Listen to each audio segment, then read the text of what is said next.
Our passage of study is the next passage directly following what we studied this morning. So this morning we studied in the end of Romans chapter 1. This afternoon we're looking at the very beginning of Romans chapter 2. And the title of the lesson that I've titled it is God's Standard. I told Uncle Jeff, I thought his language was interesting that he had used in his closing remarks. He talked about justifying yourself, and that's what we're looking at here is self-justification or self-righteousness, and that's what Paul begins addressing next in the church at Rome. And so we'll start again by reading this text in its entirety, starting there in verse 1 of Romans chapter 2. Therefore, you are inexcusable, O man, whoever you are who judge. For in whatever you judge another, you condemn yourself. For you who judge practice the same things. But we know that the judgment of God is according to truth against those who practice such things.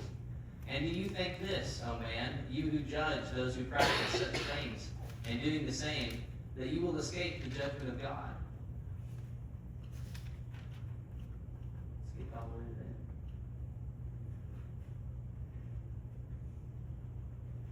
that. Or do you despise the riches of his goodness, forbearance, and long-suffering, not knowing that the goodness of God leads you to repentance? But in accordance with your hardness and your impotent heart, you are treasuring up for yourself wrath in the day of wrath, and revelation of the righteous judgment of God, who will render to each one according to his deeds.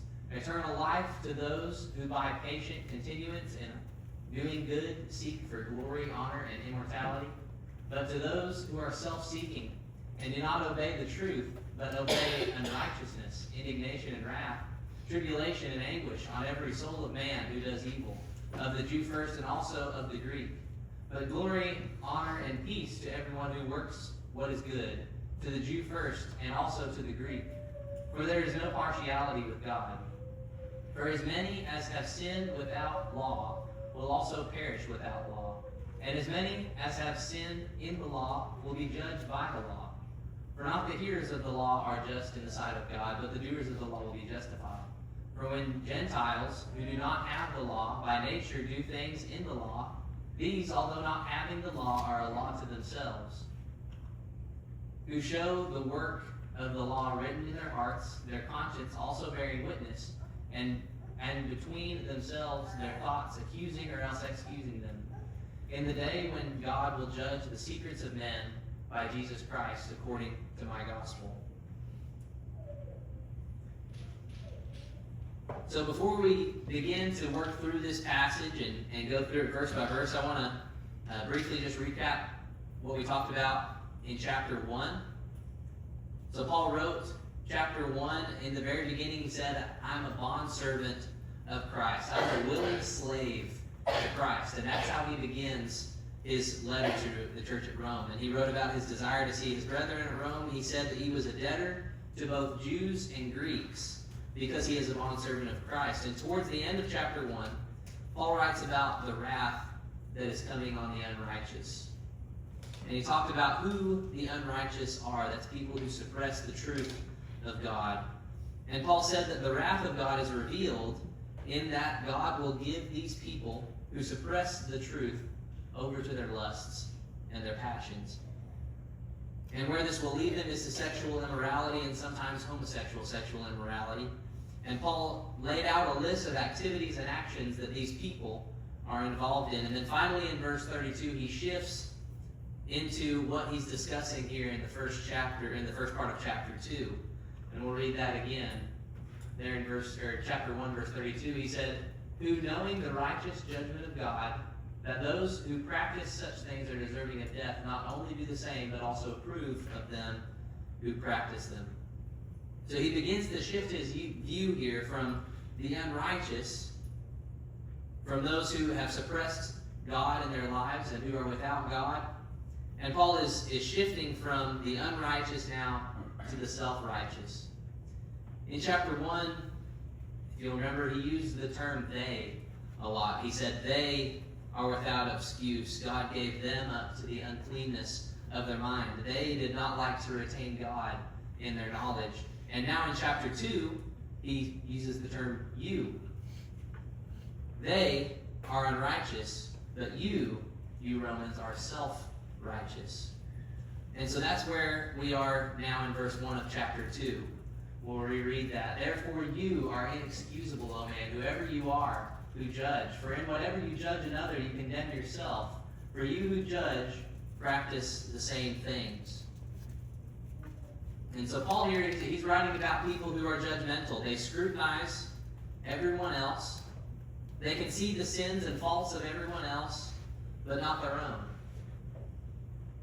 And so that's why we're calling these the self-righteous, because they look at themselves as the standard, and they use themselves to judge everyone else. And this is not only judgmental, but it's also hypocritical, because everyone has faults, right? They have faults as well. They can't see their own faults, though, because they're too busy seeing all of yours. Now, I'm sure that you can think of a person or two that you may know who fits this description, or who fits into this category, and if you can't think of anyone, then you may need to take a look at yourself. But Paul says, for in whatever you judge another, you condemn yourself. For you who judge practice the same things. Be careful of how you judge, because you are guilty of the same law. You're breaking God's righteous law, just as those who you are judging. Now, as Paul writes a little later about the Gentiles who became a law unto themselves, this is referring to the Gentiles who didn't know the law of God, but they became self-righteous. Even these people who didn't know the law of God, who didn't know God's righteousness, became self-righteous. And they became the standard for everyone else around them, and they became the judge, just like those who have the law and are self-righteous. He talks about the Gentiles who don't have the law, but yet they're self-righteous as well.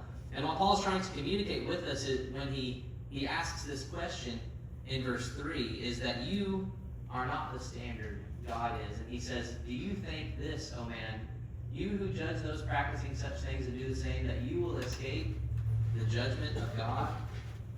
Do you think that because of, by your estimation, you're a pretty righteous person, compared to all the people around you, that gets you off the hook? That somehow you're good to go, you're not guilty? He says, no, God is the standard, not you. Now, Paul anticipates that they will have an excuse, that the people that he's writing this letter to are going to have a response to this.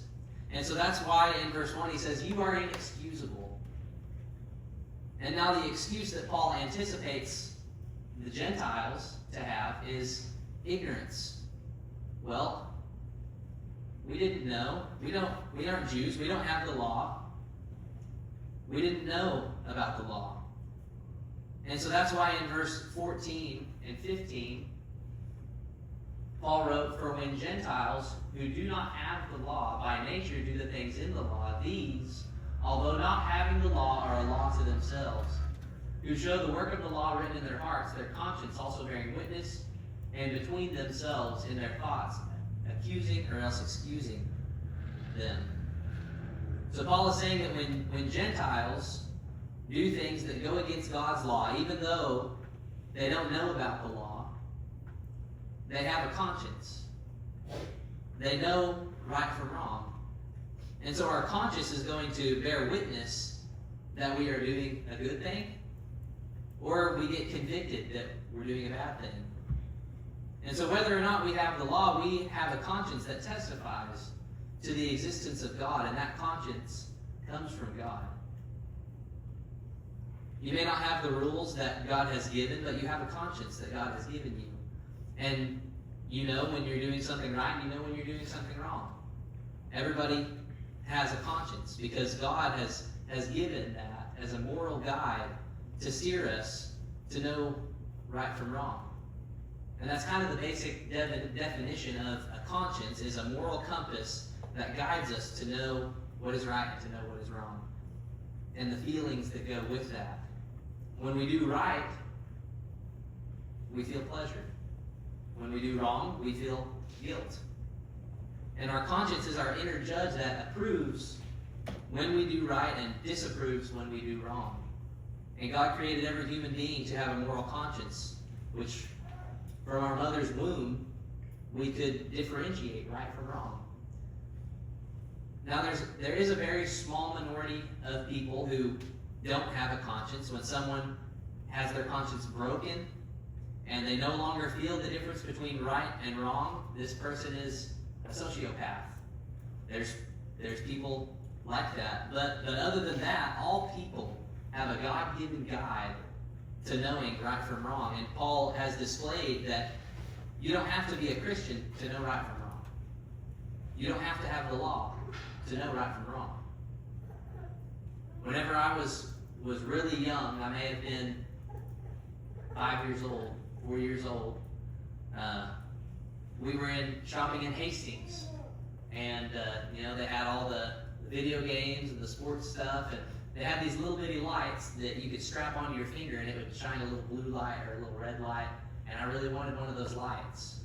And so I asked Mom and Dad if I could get one of them, and they said, no, you don't need one of those. We've got plenty of lights at home. So what did I do? I waited until they weren't looking, and I stuck it in my pocket. And I thought, okay, here, I'll get this light. And I knew that it was wrong. Why else would I have tried to hide it? And so we walked out of that store, and I pulled that light out of my pocket and put it on my finger and went to playing with it. And Mom and Dad knew. They didn't pay for that. They told me that they weren't going to get it. So what did I have to do? I had to go back in and tell them that I sold it. But I knew that it was wrong. Nobody had to sit me down as a 5-year-old and say, Trevan, now stealing is wrong. You shouldn't take things that you haven't purchased, or you shouldn't take things that aren't yours. I knew that it was wrong, that I shouldn't be taking that. And I felt that in my conscience. And even as adults, everyone knows you could be walking down the sidewalk and there's somebody in front of you and their wallet falls out of their pocket. So you see it fall out, you pick it up, and you have a choice now. You can either give it back, or you might think, things are a little tight this week. I wonder how much money's in here. But our conscience tells us it's the right thing to do. The right thing is to give it back. Everybody knows that. And our conscience kicks in because it's a God-given thing, and our conscience testifies of God. Just as creation displays the existence of God, so does the fact that we have a conscience. Because God exists. That's the only reason that we know right from wrong. Because we've been given from a higher moral authority and understanding of right and wrong. And to deny Him and to deny our conscience makes us guilty. That's what Paul is saying here. Even though you don't have a law, Gentiles, even though you're not Jewish, you're guilty because you go against your conscience.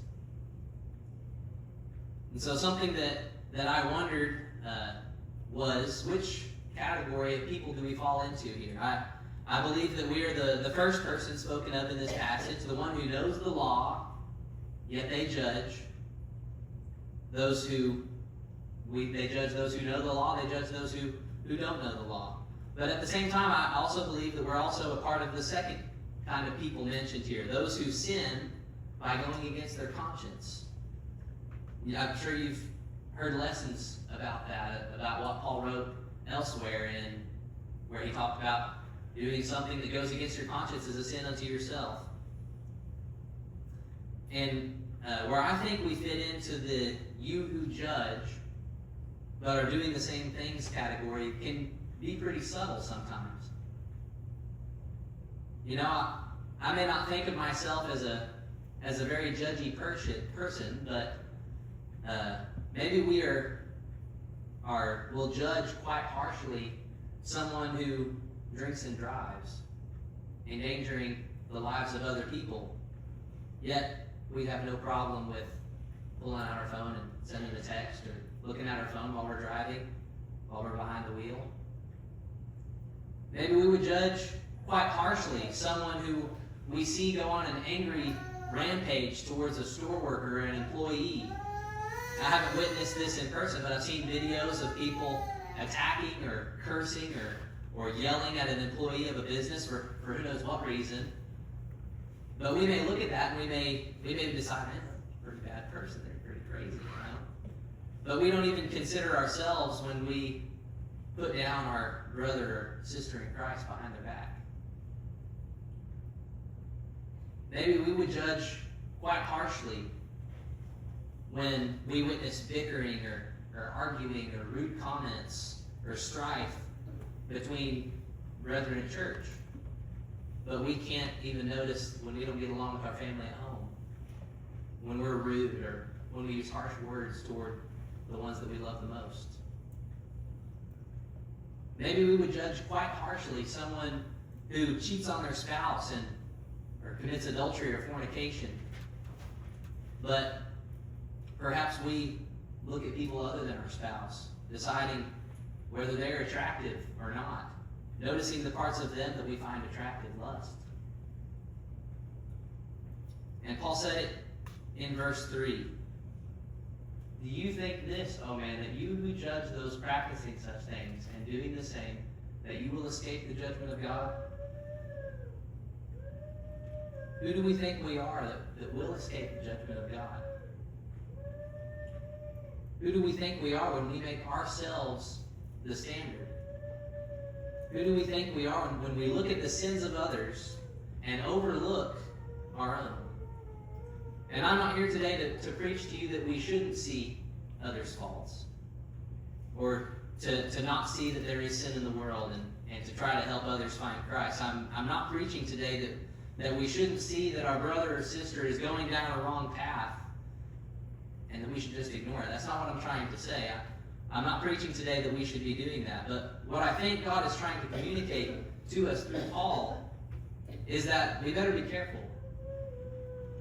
We better be aware, especially when casting judgment, because we may just be guilty of the same thing. And perhaps we have written off our behavior because, it's just minor, it's not a big deal. Or, that's not the same, you can't compare that. What I do and what they're doing, it's not even comparable.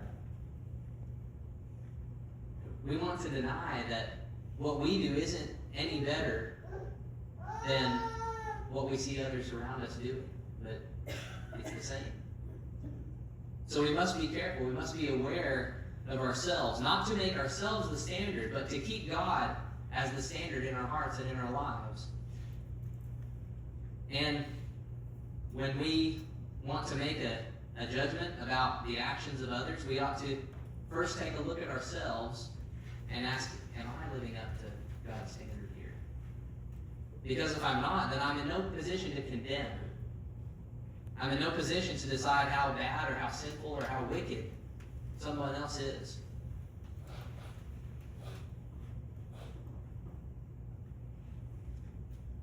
And you know, I mentioned it some this morning. I think it's very easy to deceive yourself.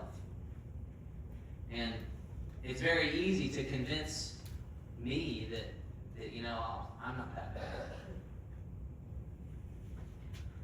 Because I think we are the easiest person to deceive in our lives. If somebody is a deceitful person and they're out going around trying to deceive others, they first deceive themselves.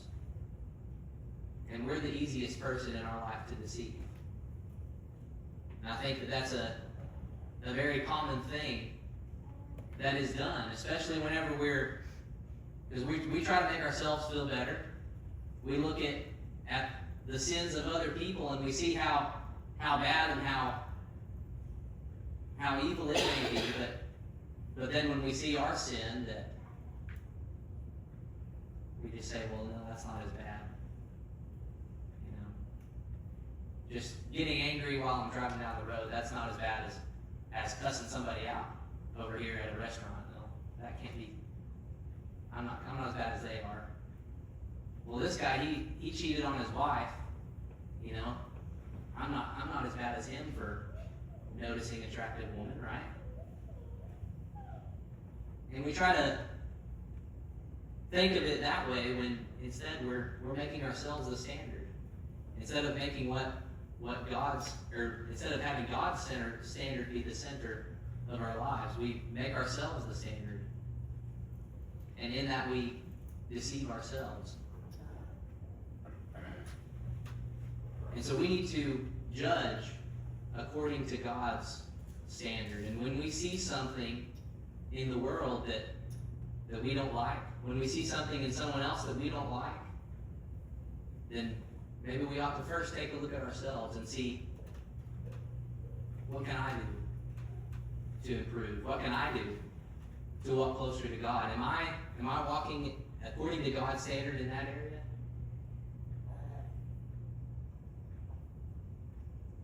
So today, if you find yourself in that position, in a position where you are the standard, where God is not the standard in your life, if you've placed yourself as the standard in any aspect of your life, then that needs to change. We need to tear that idea out of our minds. We need to tear down that denial or that idea that whatever we do, whatever our behavior is, that it's just not a big deal. We need to tear that down and replace it with God's standard. And so today, if you find yourself in that position, then a change needs to happen today. It doesn't need to wait. So the church is ready. The church is willing to pray to God on your behalf. And God can help you. God can tear down that in your life, whatever it is, whatever denial or any way that you've deceived yourself. God can tear that down and replace it with His standard in your life if you will submit to Him.